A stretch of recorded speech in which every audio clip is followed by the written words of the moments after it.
তারা গণভোটের রায় বাস্তবায়ন করতে সরকারকে বাধ্য করা হবে, রাজপথে নামার হুমকি দিচ্ছে।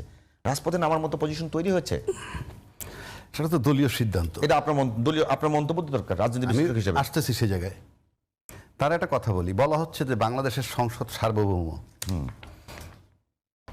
প্রজাতন্ত্রের এই যে বাংলাদেশ সংবিধানটা আমার হাতে 1 নম্বর অনুচ্ছেদে বলা হয়েছে প্রজাতন্ত্র বাংলাদেশ একটি একক স্বাধীন ও সার্বভৌম প্রজাতন্ত্র, যাহা গণপ্রজাতন্ত্রী বাংলাদেশ নামে পরিচিত হইবে।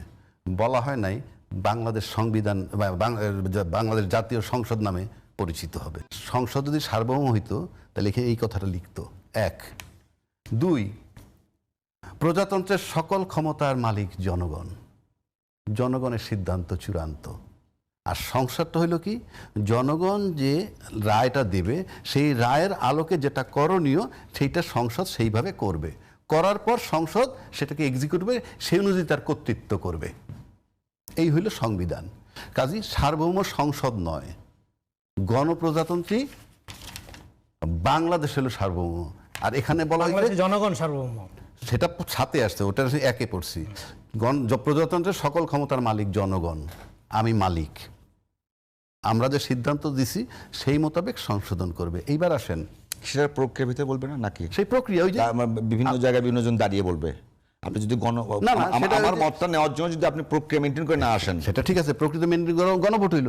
গণভোট তো প্রক্রিয়া মেনটেন করে হয় নাই। এই তো প্রক্রিয়া মেনটেন করে নির্বাচনটাও হয় নাই। হ্যাঁ, সেই দুইটাই তো বৈধতা দিছে এই আদেশ। আমি তো তাই বলছি। এখানে তো বলা আছে সংসদ নির্বাচন, জাতীয় নির্বাচন বলতে কি বোঝায়। এইখানে আবার আপনি লিখছেন কেন? কারণ এই আদেশের পরে যে নির্বাচনটা হবে সেইটা কি সংসদ নির্বাচন বলা হয়েছে, কারণ এইটা আমরা ফেল করছি, এইটার মেয়াদে নাই, এটা বাঁচানোর জন্য করছে সবাইকে। এখন হয়তো প্রথাকে ইয়ে করে আপনি আগে সংবিধানের মূল কাঠামো যদি কোনো কারণে এটা তো আপনি হাত দিতে পারতেছেন না, না কোনোভাবে হাত দিতে পারতেছেন না। কেন কোনোভাবে হাত দিতে পারতেছেন না? মানে এটা অন্যতম সংশোধনী বাতিল হয়ে গেল না, হাত দেওয়া বাকি থাকলো। অন্যতমতে কি বাতিল হয়েছে, কি বাতিল হয়েছে বলেন? তত্ত্বাবধায়ক সরকার, তত্ত্বাবধায়ক সরকার আসবে, বাকিগুলো বাতিল হয়নি? হয় নাই তো, বলুক না 7-এর খ বাতিল হইছে, 4-এর ক বাতিল হইছে, যদি বলুক না, যদি সংশোধনী বাতিল দিয়ে দেয়। কোথায় সংশোধনী বাতিল করে দেয়? কোন সংশোধনী লেখা আছে তো, সংশোধনীতে কি কি বাতিল করছে ওখানে। এই 7-এর ক এর কোর্ট হাত দিতে পারবে? কারণ আমি বলি এখানে 7-এর খতে কি বলা আছে, 142 তো জানেন? হ্যাঁ জানি। আচ্ছা, 142 2/3 মেজরিটি নিয়ে আপনি বাতিল করবেন, বাতিল করার সিস্টেম বলে দিছে। 7-এর খতে বলছে সংবিধানের 142 অনুচ্ছেদে যাহা কিছু থাকুক না কেন, ওই এটা কি সংবিধানের মৌলিক কাঠামোর মধ্যে? ইয়েস, আপনার এই যে পড়ে নেই প্রথম পরিচ্ছেদের মধ্যে আছে, দেখেন না, সংবিধানের 142 অনুচ্ছেদে যাহা কিছু থাকুক না কেন, সংবিধানের প্রস্তাবনা প্রথম ভাগের সকল অনুচ্ছেদ, এটা প্রথম ভাগের অনুচ্ছেদ, দ্বিতীয় ভাগের সকল অনুচ্ছেদ, নবম ক ভাগে বর্ণিত অনুচ্ছেদ সমূহের বিধানবলী সাপেক্ষে তৃতীয় ভাগের সকল অনুচ্ছেদ এবং একাদশ ভাগের 150 অনুচ্ছেদ সহ সংবিধানের অন্যান্য মৌলিক কাঠামো সংক্রান্ত অনুচ্ছেদ সমূহের বিধানবলী সংযোজন, পরিবর্তন, প্রতিস্থাপন, রহিতকরণ কিংবা অন্য কোনো পন্থায় সংশোধনের অযোগ্য হইবে। কোর্টও তো পারবে না, কোর্টও পারবে না।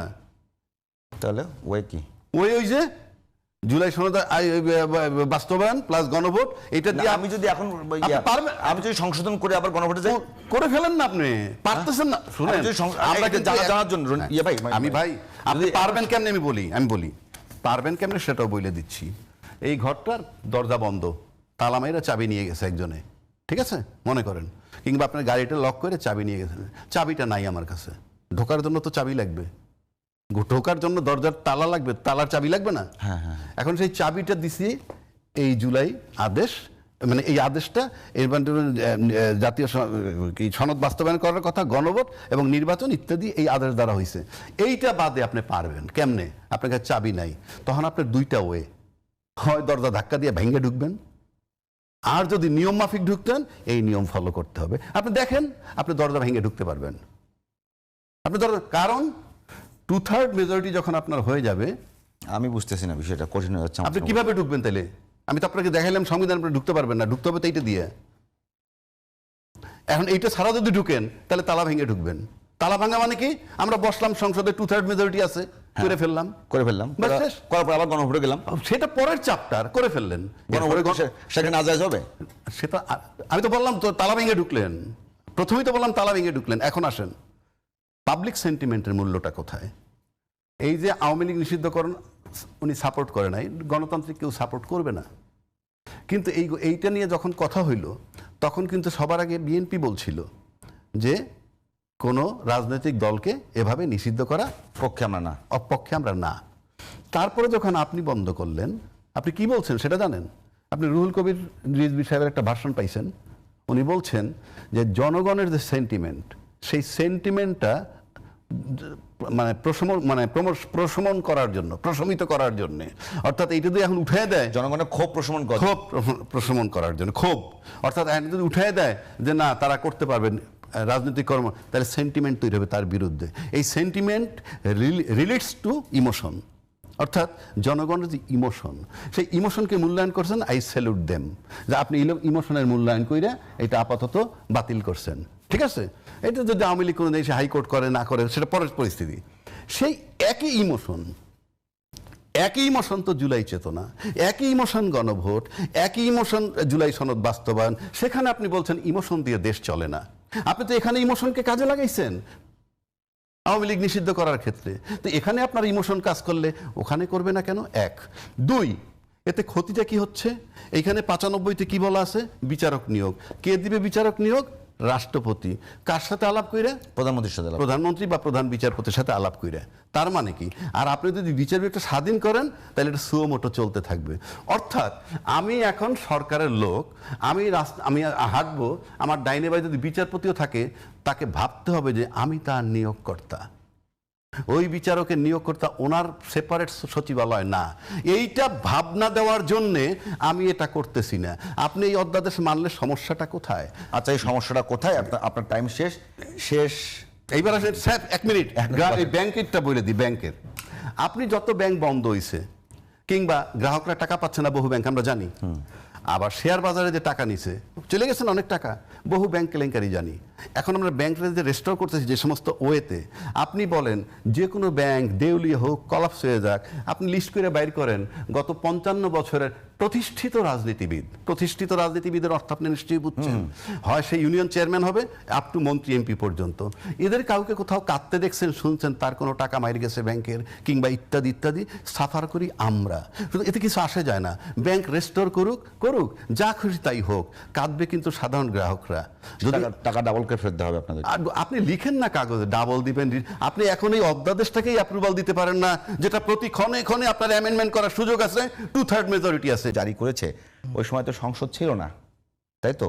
বর্তমান সংসদ মনে করছে যেহেতু অন্তর্বর্তীকালীন সরকারের এই অধ্যাদেশগুলো জারি করে যে শাসন ব্যবস্থা চালাইছে সেটা খুব বেশি ভালো নয়, তাদের রিফ্লেক্ট ভালো না, এই জন্য সরকারের মনে করা দরকার নেই। এটা তো জনগণই, আমি জনগণের পার্সপেক্টিভ থেকে বলেছি। জনগণই বলেছে, আপনি বলছেন সরকারের, জনগণই বলেছে যে গুম অধ্যাদেশ বাতিল করতে হবে।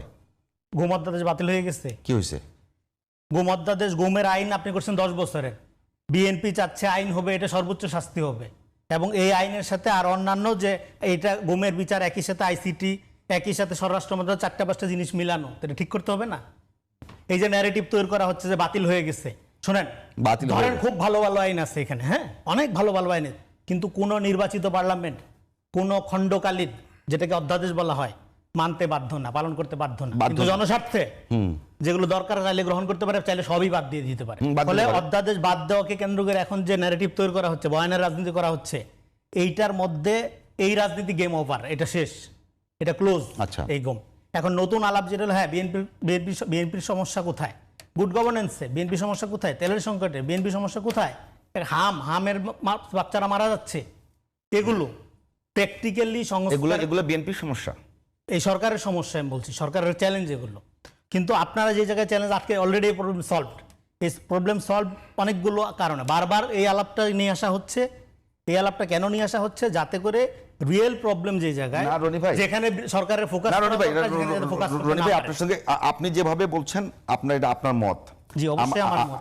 আমাদের প্রশ্নটা হলো, আপনাকে আমি যেটা বলেছিলাম যে আপনার এই যে বর্তমান সরকার, এই সংসদ যে সমস্ত ইয়েগুলোকে, অধ্যাদেশকে মানে আইনে তারা মর্যাদা দিয়েছে, রূপান্তর করেছে, স্বীকৃতি দিয়েছে, সেই জায়গাটাতে সরকারের প্রতি বা সরকারের বিভিন্ন সংস্থার জবাব দিতে পারে এরকম কোনো কিছু পেয়েছেন কিনা আপনি? জবাব দিতে যেটা আপনাদের আকাঙ্ক্ষা ছিল, আপনি আমার সাথে বলেছেন যে সরকারকে যত বেশি জবাব সবসময় সবকিছুকে জবাব দিয়ে তারা আওতায় আনতে হবে, এটাই একটা গণতান্ত্রিক কোথায় সরকারের পেরেছি বৈশিষ্ট্য। আমি সেটা বলতে চাচ্ছি আর কি। সেটা কি অধ্যাদেশ দিয়ে অধ্যাদেশকে আইনে রূপান্তর করলে জবাব দিতে নিশ্চিত হয়? অধ্যাদেশ কোন পৃথিবীর কোন সরকারে কোন দেশে পাইছেন যে আমি না আপনাকে একটা দেশের সরকারের প্রশ্নটা বুঝাতে পারিনি। আপনি বুঝাইতে পারছেন খুব ভালো আমি মতো, বলছি যে আমার উত্তর আপনি বুঝতেছেন না, আমার উত্তর মনোযোগ দিয়ে বুঝেন। কোন অধ্যাদেশ এখন পর্যন্ত কোন যে সরকারের আমলের কোন আমি একটু বুঝি। অধ্যাদেশকে মানার মধ্য দিয়ে না, সরকারকে অ্যাকাউন্টেবল করা যায় না। আমি ওইটা বলি সরকারকে অ্যাকাউন্টেবল করা যায়, আমি ওইটা বলি না। আমি বলছি যে এখন পর্যন্ত সরকার যেগুলোকে রিসিভ করেছে, মনে করেছে যে এগুলো আইনে রূপান্তর করা সম্ভব, তাই তো? সেটার কোনটা সরকারের জবাব দিতে বাড়ায়? সবগুলি সরকারের জবাব দিতে পারে। সরকারের প্রত্যেকটা কার্যক্রম জবাবদিহিতার আওতায়। আপনি কিন্তু বিবেক কথা বলে সব, আমিও বিশ্বাস করি। আপনি একজন উপস্থাপক, হ্যাঁ, ইউ ক্যান নট জাজ আ গেস্ট লাইক দ্যাট ওয়ে। আমি একজন বেক কথা বলতেছি, মানে সরকারের প্রত্যেকটা কার্যক্রম জবাবদিহিতার আওতায়। এই প্রোগ্রামটা কিসের? হ্যাঁ, এই প্রোগ্রামটা কিসের? এই প্রোগ্রামটা আপনার কি প্রোগ্রাম এটা? বলেন, আপনি জাজ করতেছেন কেন? ওস্তাদ, এই প্রোগ্রামটা কি প্রোগ্রাম? তা আপনি কেন বেক? আমি আবারও বলছি প্রোগ্রামটা কি আপনি জাজ প্রোগ্রাম? করতেছেন কেন? আমি কেন জাজ করতেছি বলে দেই। আমি আপনাকে আজকে একটু প্লিজ কেন জাজ করছি আপনাকে বলি। পত্রিকার প্রথম পেজে যেগুলো যায় সেগুলো নিউজ। আজকে আপনি দেখেন পত্রিকা, 1 মিনিট ভাই শুনেন একটু। আর ভেতরের পেজে যা যায় এটা ভিউজ। টেলিভিশনের নিউজে যেটা যাবে ওটা নিউজ। এগুলো আমার থেকে ভাই প্লিজ, আপনি যখন আমরা জাজ করছেন, আমি আপনাকে বলতেছি আমার যখন টক শো, এটা ভিউজ প্রোগ্রাম। এখানে আমি আবারও বলতেছি, এখানে মন্তব্য থাকবে, এটা মন্তব্যের প্রোগ্রামই মন্তব্যের। এইজন্য আপনি বলবেন একটা জনের একটা বক্তব্য যেটা বেক কথা আপনি বলতে পারেন। আপনি ভেক টার্মে বলছেন। বেক টার্ম বলি নাই তো, আমি বলছি সরকারের যে কোনো কাজই জবাবদিহিতার আওতায় আনা যায়, আনতে বাধ্য। না, আমি আপনাকে প্রশ্ন করেছি সেটা সমস্ত অধ্যাদেশের বিষয়ে এখানে জবাবদিহিতার বিষয় আছে। আমি স্পেসিফিক প্রশ্ন করেছি ভাইয়া, কোনটা এমন কোন একটা যদি বলতে পারেন যেটাতে সরকার জবাবদিহিতা বেড়ে গেছে, আগে ছিল না। আমি সেটা আপনি বলতে পারেন না, আপনি বলছেন সবগুলোই যে কোনো অধ্যাদেশ বা যে কোনো কার্যক্রমই এখানে জবাবদিহিতা নিশ্চিত করার জন্য যে অধ্যাদেশের আলোকে কোনো সরকারের জবাবদিহিতা নিশ্চিত করতে হয়, সেই সরকারের জনগণের ভোটে নির্বাচিত হওয়ার তো দরকার নাই। কেন আপনি আশা করছেন একটা সরকার বিগত আমলের অনির্বাচিত একটা সরকারের অধ্যাদেশের মধ্যে দিয়ে তার জবাবদিহিতা নিশ্চিত হবে? তার জবাবদিহিতা নিশ্চিত হবে জনগণের ভোটাধিকার নিশ্চিত করার মধ্য দিয়ে, জনগণের প্রত্যক্ষ ভোটে সে যেভাবে নির্বাচিত হয়েছে, তার যে অঙ্গীকার, সেই অঙ্গীকার অনুযায়ী সে যেভাবে সার্ভিস দিবে সেগুলোর আলোকে, নট কোনো অধ্যাদেশের আলোকে সরকারের জবাবদিহিতা নিশ্চিত হয় না। জনগণের আকাঙ্ক্ষা সেটা, সেই জনগণের আকাঙ্ক্ষা, তার তো পলিটিক্যাল কমিটমেন্ট আছে, সেই পলিটিক্যাল কমিটমেন্টের আলোকে তার জবাবদিহিতা নিশ্চিত হবে, নট কোনো অধ্যাদেশ। আপনারা একটা লিগ্যাল ফ্রেমওয়ার্কের মধ্যে একটা নির্বাচিত সরকারকে বাঁধতে চাচ্ছেন, যেটা একটা অ্যাবসলিউটলি ফ্যাসিবাদী চিন্তা। একটা অধ্যাদেশ দিয়ে, কতগুলো অধ্যাদেশ দিয়ে একটা সরকারকে জবাবদিহিতার আওতায় আনতে চাচ্ছেন।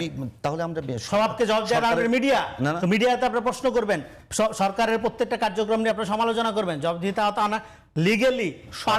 পার্লামেন্ট যে সরকারের, আমি আপনাকে আপনি রনি ভাই একটু বোঝাচ্ছেন, সরকারের তাহলে সরকার কি কোনো জায়গায় তার যে ছিল নির্বাচনের কমিটমেন্ট ছিল, সেগুলো নিয়ে কথা বলি, সেগুলো ধরে কথা বলবেন, সেগুলো সে পালন করছে কিনা।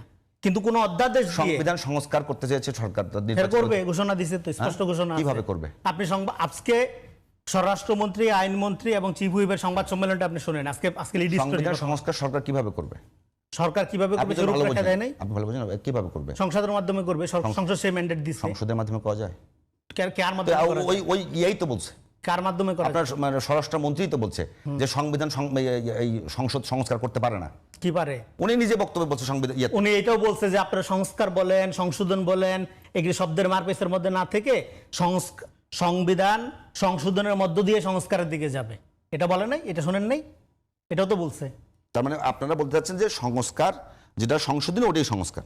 অবশ্যই। আপনি সংস্কারে কোথায় যাবেন?